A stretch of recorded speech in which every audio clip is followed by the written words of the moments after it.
15 and even people around me, they think I'm crazy.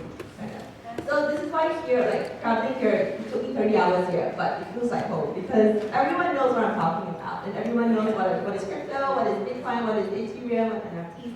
Yeah, so to me, I'm in a lot of women and mom in NFTs groups, and when we share like our stories, like why are you here? Most of them they'll say, oh, because I had a kid, or because they got laid off from work because they had to stay home and take care of their kids. But at the same time, they feel so like they're just not happy being home, right?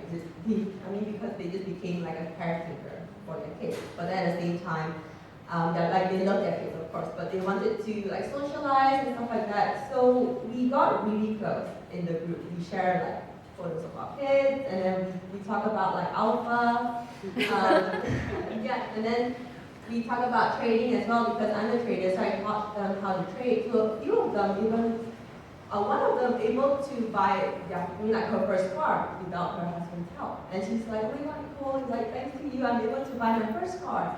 So things like that, where you are able to help each other. And she's all the way in Switzerland. I've never been to Switzerland, but at the same time, it's like we are all like a family.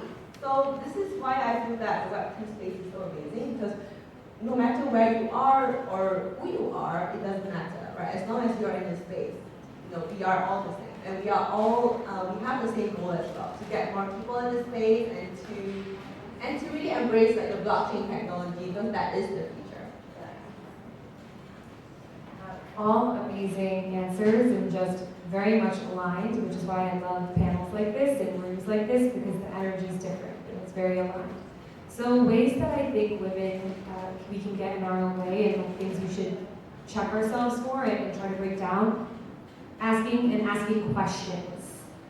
When I first joined ConsenSys, which is an Ethereum company in 2017, you bet I held my mouth shut while I was trying to figure out how to download my MetaMask and chose some like terrible password that like wasn't cybersecurity or even general internet hygiene correct, and really wanted to figure out things by myself because at the time it wasn't really put out there that I could ask things that I should have known joining a crypto company. In 2017, there was no Ethereum website, and I had to find out timelines for the roadmap in Reddit. So it's not like the information was out there either.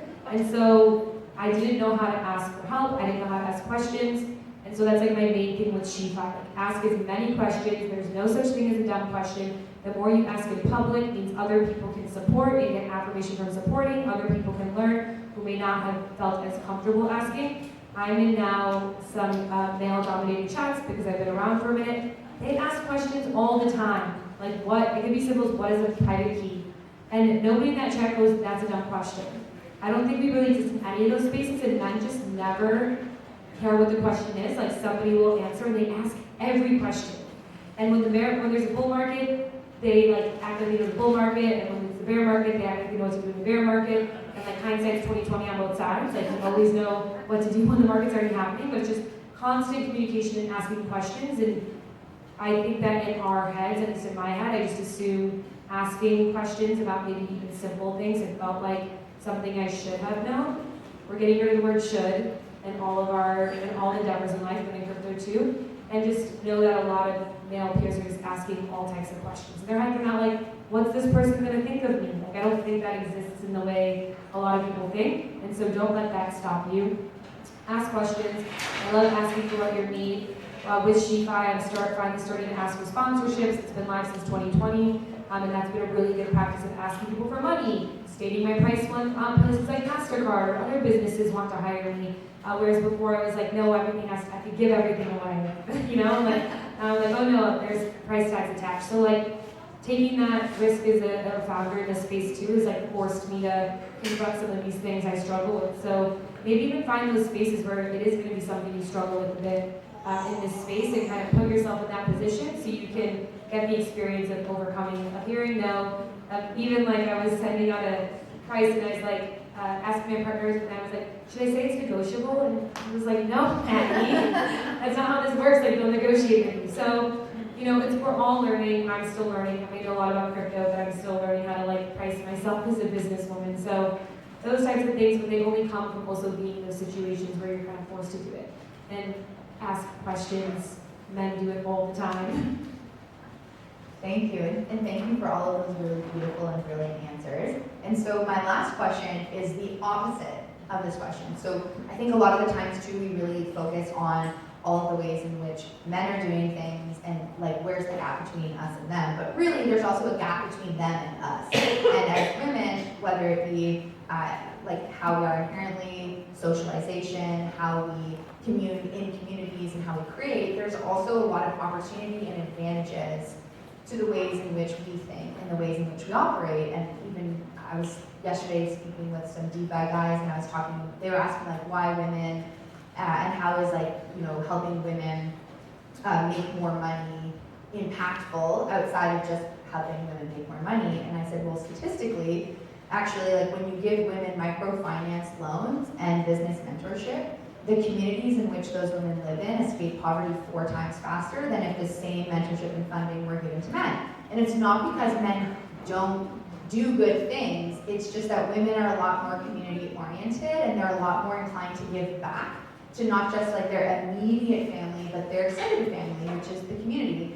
And so I also think that there is a lot of opportunity for us as women in this space to create the world we want to create, but actually by recognizing that the changes we want to see in the world have a lot less to do with us being more like men and have a lot more to do with us being more like who we are and happily and confidently owning that, as maybe you're saying, like the beautiful chaotic energy of the feminine. It's true though, DAOs are chaotic. Yeah. And I feel like women thrive in DAOs because they'll go, yeah, I got this.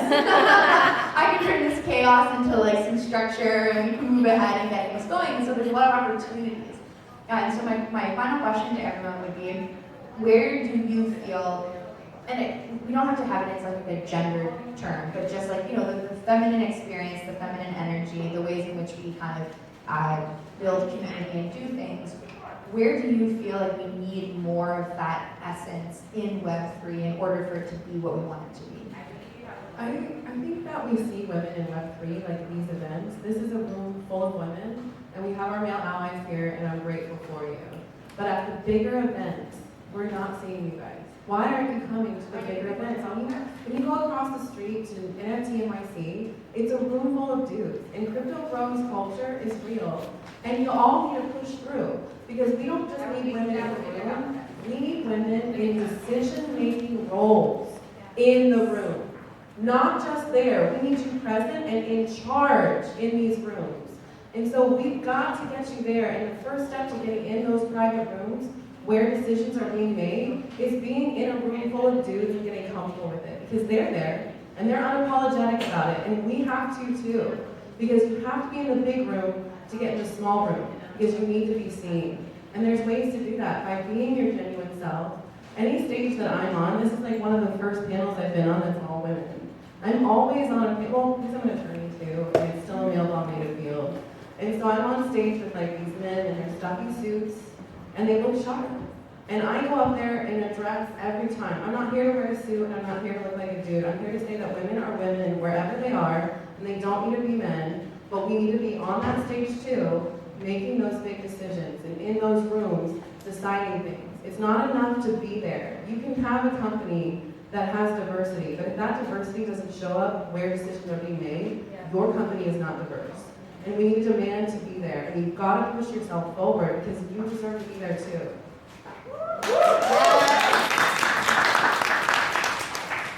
I think we have to be really conscious of not building in a silo, because there's a lot of communities, and I've created one myself, that are women in Web3.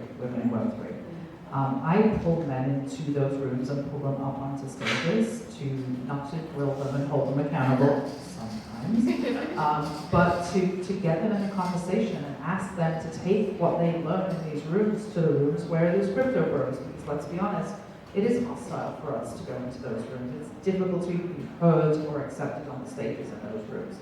One of the major problems that I've been trying to solve is the conference model. And I want everybody to just think about this, take a look at the data, take a look at the stats. NFT NYC, prime example. Not one single speaker on that stage is being paid. There's 1,500 speakers there. Go check the percentage of how many men versus women are on that stage. It's not pretty. You want to break it down into BIPOC, it's even uglier. We need to do better. If you don't see yourself represented on that stage, we have to build the solutions ourselves. And that's what we did this week. And we were able to get a group of women to jump in to make this happen. We did this conference on Tuesday, but you know what we didn't do? We didn't call it a Women in Web3 conference. We took it, it was women powered in every way possible, but we called it blockchain for social good, so that it was welcoming and inviting. So yeah, we need to do better. Well, I do agree with that because I went to 8 Fest because I own an 8. And then I went to the after party and they were all dudes. And then I texted because we have this women 8 group. And I texted them, I was like, where the hell are you? It's like, I'm here. And then they were like, oh, because like they were afraid like they were all guys there. And I was like, no way, you gotta come.